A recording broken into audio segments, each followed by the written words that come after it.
Hello, my name is Leonid Tsekhanovskyi, and this my channel, Brave Stories. Today we're talking about Russia's so-called nuclear super-torpedo Poseidon, also known as Status 6. Recently, Russian officials once again announced progress on this underwater strategic weapon. Let's separate engineering reality from political messaging. Poseidon is described as a massive autonomous nuclear-powered torpedo. According to publicly available data, it is around 24 meters long, 2 meters in diameter, and weighs over 100 tons.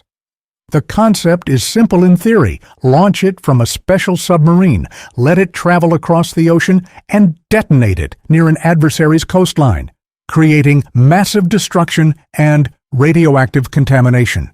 That's the narrative. But the idea itself is not new. The Soviet origins, Project T-15. Back in 1950, the Soviet Union developed a concept called T-15. It was almost identical in size and mission, a gigantic nuclear torpedo intended to target U.S. coastal cities.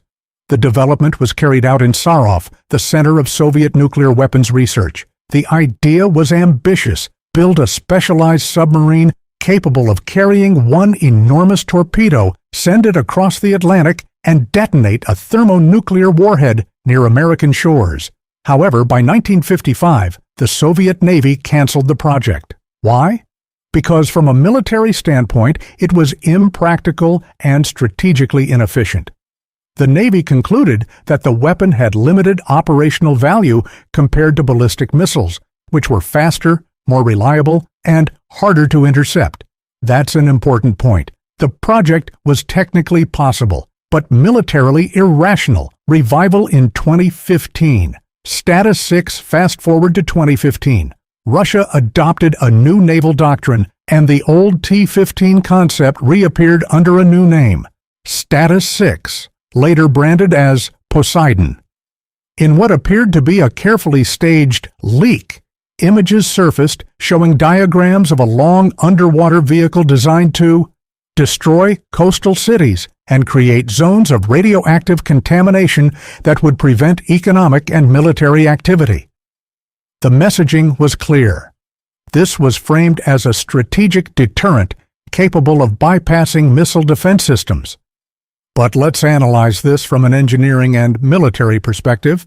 Poseidon reportedly can dive to depths of about 1,000 meters and travel at speeds up to 130 kilometers per hour underwater. To push a 100-ton object through dense seawater at that speed requires a compact nuclear power plant. That's extremely complex engineering. It also creates serious technical challenges: noise and detectability, reactor miniaturization, long-distance guidance, and navigation reliability over intercontinental distances. And remember, underwater vehicles move far slower than ballistic missiles. An intercontinental ballistic missile reaches its target in about 30 minutes. Poseidon would take days. From a purely military perspective, speed matters. The submarines, because of its size, Poseidon requires special carrier submarines. Russia reportedly plans to deploy 4 of them, 2 in the Northern Fleet and 2 in the Pacific Fleet. Currently, one submarine, Belgorod, is reportedly operational. Another, Khabarovsk, remains under construction.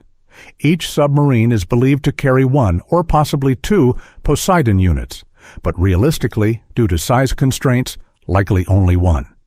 That means deployment capacity is limited.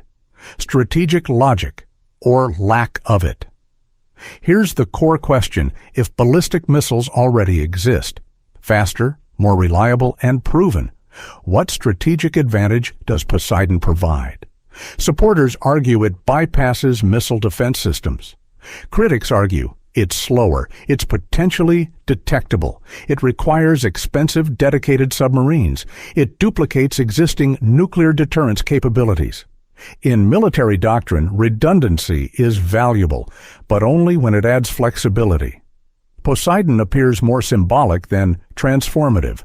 It's a dramatic concept, a massive underwater device traveling silently toward a coastline. But symbolism is not strategy.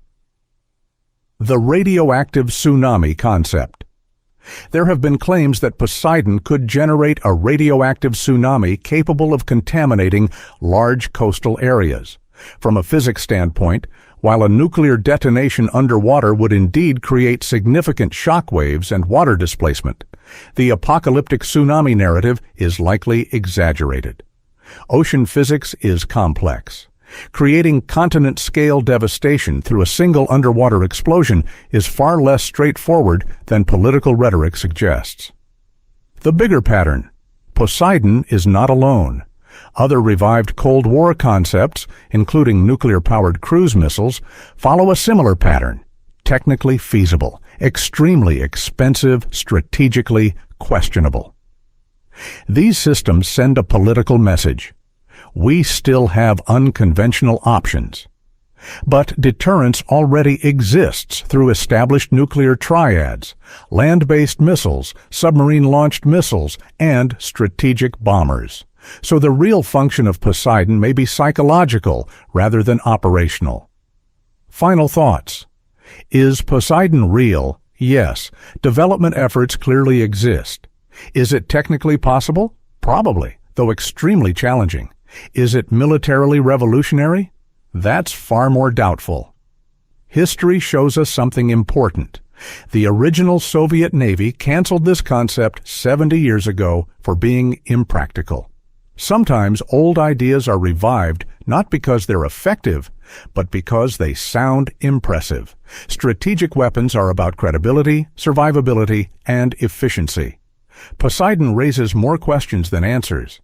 If you found this analysis useful, subscribe to the channel, leave a like, and write in the comments what you think about this system and whether it changes the balance of power.